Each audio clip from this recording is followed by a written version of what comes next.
Episode 138 Chopra uncle offended. Vidhi को गुस्से वाले लोगों को जवाब देना पसंद नहीं था। अगर यहाँ पर सिर्फ विधि की बात होती तो वो इस आदमी की तरफ देखना भी पसंद नहीं करती। हालांकि मोहित ने उस आदमी को चोपड़ा अंकल कहकर बुलाया था, इसीलिए विदुषी ने उस आदमी का जवाब ना देना सही नहीं समझा। वो बोली, मैं विदुषी हूँ। विधि के बोलने का तरीका कुछ इस तरह था जैसे कि उसको पूरी दुनिया जानती हो। असलियत में विधि को पहले से ही बहुत से लोग नोटिस कर चुके थे, क्योंकि उसने पहले ही 2 हैंडसम और जाने माने आदमियों के साथ इस हॉल में एंट्री ली थी। इस पार्टी में बहुत से लोग पहले से ही विधि को जानते थे। विधि का अपना नाम लेने का तरीका कुछ अलग था। चोपड़ा अंकल आग बबूला हो गए। असलियत में वो उससे पूछना चाहते थे कि उसके और मोहित के बीच क्या रिश्ता है, और मोहित उसका ध्यान रखने के लिए उनकी बेटी को क्यों परेशान कर रहा है। विधि उनके लिए एक छोटी सेलिब्रिटी की तरह थी। चोपड़ा अंकल गुस्से में बोले, मैं जानता हूँ तुम कौन हो। तुमने चोपड़ा फैमिली के लिए परफ्यूम एंडोर्स किया है। विधि ने जल्दबाजी में चोपड़ा अंकल की बात का जवाब नहीं दिया और आगे क्या होगा उसका इंतजार करने लगी। आसपास खड़े हुए कुछ गेस्ट ने अपने मन में सोचा, क्या इस लड़की को चोपड़ा फैमिली के स्टेटस के बारे में पता है? इस लड़की को तो चोपड़ा फैमिली का कर्जदार होना चाहिए, क्योंकि उन्होंने अपने प्रोडक्ट के एंडोर्समेंट के लिए इस जैसी छोटी सेलिब्रिटी को मौका दिया।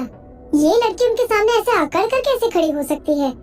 बेशक अगर ये लड़की मोहित भाटिया की गर्लफ्रेंड भी हुई तो क्या मोहित इस लड़की की वजह से 2 परिवार के रिश्तों को खराब कर पाएगा? उन लोगों ने चुपचाप अपना सर हिलाया और महसूस किया कि मोहित भाटिया ने इस लड़की की आदतों को बिगाड़ रखा है। चोपड़ा अंकल अपनी आंखों को ऊपर चढ़ाते हुए बोले, तुम्हारे पास अब 2 ऑप्शन है, या तो तुम स्वीटी से माफी मांग लो या फिर स्टारशिप विंग्स परफ्यूम के एंडोर्समेंट को भूल जाओ। एक बार फिर से लोगों के बीच बातें होना शुरू हो गई। स्टारशिप विंग्स चोपड़ा फैमिली का सदियों बाद आया हुआ सबसे अच्छा परफ्यूम था। क्या उस परफ्यूम के एंडोर्समेंट को सिर्फ एक शब्द बोलकर खोया जा सकता था? ऐसा कहा जाता है कि विदुषी के एंडोर्समेंट के बाद विदुषी और चोपड़ा फैमिली के परफ्यूम की पॉपुलैरिटी बढ़ गई थी। इसका मतलब या तो अपना सर झुका लो या फिर अपना सर कटवा लो। एक बूढ़ा आदमी हाथ में वाइन का गिलास पकड़े हुए अपना सर हिलाने लगा। ये लड़की समझदार नहीं है, लेकिन मिस्टर चोपड़ा भी उसके साथ सही नहीं कर रहे हैं। आसपास खड़े हुए लोग मिस्टर चोपड़ा के डिसीजन से नाखुश थे। हालांकि लोगों की सोच से चोपड़ा अंकल को फर्क नहीं पड़ता था। वो जानते थे कि स्टारशिप विंग्स परफ्यूम की एंडोर्समेंट इम्पोर्टेंट थी, लेकिन उनकी बेटी से ज्यादा नहीं। बल्कि मोहित के सामने अपनी बेटी को ऐसे देखकर चोपड़ा अंकल के लिए स्टारशिप विंग्स की एंडोर्समेंट जरा भी मायने नहीं रखती थी। वो जानते थे कि उनकी प्यारी बेटी बचपन से ही मोहित से अट्रैक्ट होती आई है और पहले से ही भाटिया फैमिली में शादी करना चाहती है। अगर उनकी बेटी को मोहित के सामने ऐसे शर्मिंदा होना पड़ा तो उनकी बेटी कभी इतना सब कुछ हैंडल नहीं कर पाएगी, और तो और मोहित फिर कभी स्वीटी से शादी करने के लिए नहीं मानेगा। बेशक चोपड़ा फैमिली का नाम बहुत बड़ा था, लेकिन भाटिया फैमिली चोपड़ा फैमिली के जैसी फैमिलीज को इन्फ्लुएंस करती थी।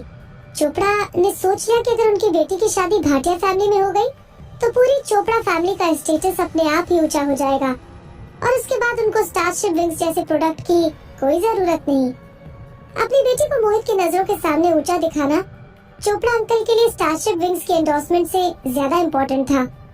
मोहित अंदाजा नहीं लगा पाया कि चोपड़ा अंकल क्या सोच रहे हैं और वो चिढ़ गया। असलियत में अगर मोहित पूरी भाटिया फैमिली को बीच में न लाए तो उनकी छोटी सी वेवे डांस एंटरटेनमेंट कंपनी के पास भी पैसों की कमी नहीं है। अगर मोहित सिर्फ अपना प्रॉफिट भी दिखाए तो उसकी कंपनी के सामने स्टारशिप विंग्स की एंडोर्समेंट कुछ भी नहीं है। हालांकि एंडोर्समेंट विधि के लिए इम्पोर्टेंट थी, क्योंकि ऐसी एंडोर्समेंट विधि को उसका करियर आगे बढ़ाने में मदद कर सकती थी। मोहित नहीं चाहता था कि जरा सी बात को लेकर विधि के करियर पर बात आ जाए। अंकल, विधि की तरफ से मैं माफी मांगता हूँ। मोहित बहुत सोच समझकर बोला, sweetie, I am sorry. Sweetie, तुम्हारे डांस के इनविटेशन को मैंने मना किया था। इसका मतलब सारी गलतियों की जिम्मेदारी मेरी है। मैं किसी दिन तुम्हारे पास आकर अपनी सारी गलतियों को सुधार दूंगा। मोहित ने स्वीटी और मिस्टर चोपड़ा के सामने अपना सर नीचे झुका लिया। स्वीटी गुस्सा हो गई। उसके सामने अभी ये सब क्या हुआ? वो सिर्फ उस लड़की से माफी मंगवाना चाहती थी, लेकिन उसके बदले मोहित ने अपना सर झुकाकर माफी क्यों मांगी? स्वीटी को अच्छे से याद था कि मोहित एक प्राइडफुल इंसान है। स्वीटी ने बचपन से लेकर आज तक मोहित को किसी के सामने अपना सर झुकाते नहीं देखा था। उसको समझ नहीं आया कि ऐसा इस लड़की में क्या है जो मोहित अपना सर झुकाने के लिए तैयार हो गया। स्वीटी अजीब सी सिचुएशन में आकर फंस गई। उसको विधि से अब और ज्यादा नफरत हो गई। स्वीटी ने अपनी उंगली उठाई और विधि की तरफ पॉइंट करते हुए बोली, मोहित, तुम्हारा माफी मांगना बेकार है। मैं इस लड़की के मुंह से माफी सुनना चाहती हूँ। अगर ये यहाँ नहीं होती तो तुम मेरे डांस इनविटेशन को कभी मना नहीं करते। इस लड़की की तबीयत से मुझे कोई फर्क नहीं पड़ता।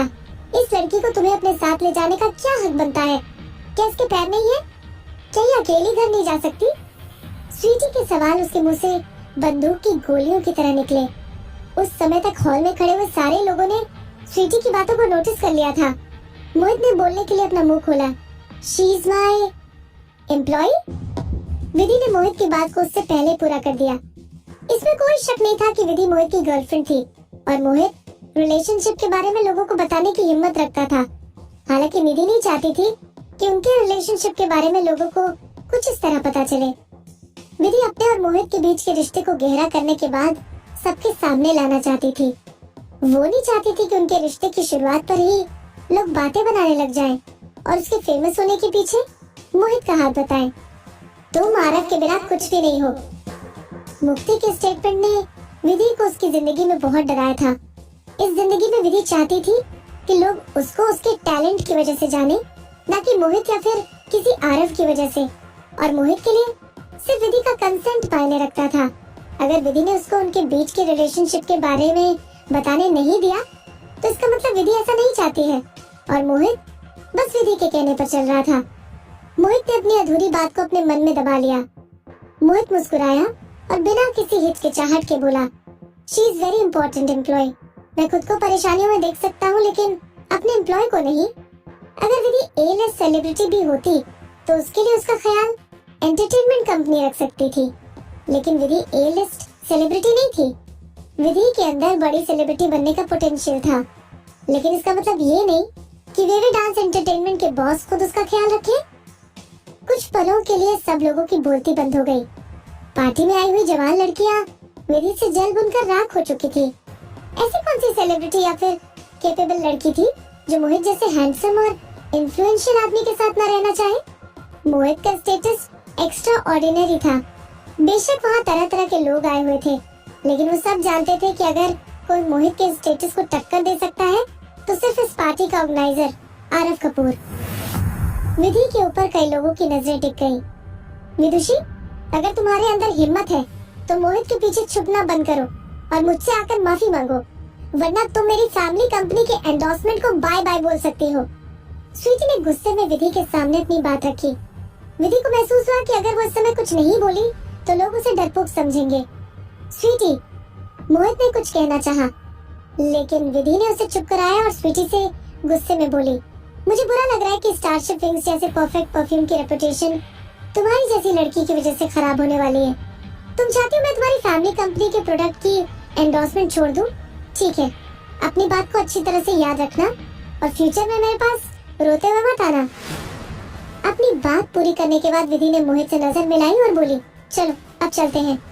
असलियत में मोहित एंडोर्समेंट को बचाना चाहता था, लेकिन विधि को इतनी कॉन्फिडेंटली मना करते देख उसने चोपड़ा अंकल से बात करने की कोशिश नहीं की। अब इन बातों को भूल जाना ही सही है। विदुषी की खुशी मायने रखती है और ऊपर से उसने मुझे पहले ही कहा था कि उसे एंडोर्समेंट करना पसंद नहीं है। फ्यूचर में मैं विदुषी के लिए स्टारशिप विंग से बड़ी एंडोर्समेंट अपॉर्चुनिटी लेकर आऊंगा, मोहित ने सोचा। इस सोच के साथ मोहित ने चोपड़ा अंकल को देखकर अपना सर हिलाया और बोला, मैं आपसे फिर से माफी मांगता हूँ अंकल, लेकिन अब हमें जाना होगा। ये कहने के बाद मोहित ने विधि का हाथ पकड़ा और लोगों के बीच से निकलना शुरू कर दिया। लोगों ने अपने आप ही उन दोनों के लिए जगह बनानी शुरू कर दी। बहुत से लोग उन दोनों को हस्बैंड वाइफ की नजरों से देख रहे थे। उन्होंने अभी भाटिया फैमिली के स्टेटस को अपनी आंखों से देखा था। जब अपनी इज्जत पर बात आई तो मोहित और विधि एंडोर्समेंट को ठुकराने से पीछे नहीं हटे। हालांकि इससे पहले कि वो दोनों हॉल के बड़े गेट से बाहर निकल पाते, उन्हें किसी ने रोक लिया। रुक जाओ। वो आवाज काफी जानी पहचानी थी, इतनी जानी पहचानी कि उस आवाज को सुनकर दिल जोरों से धड़कने लगा।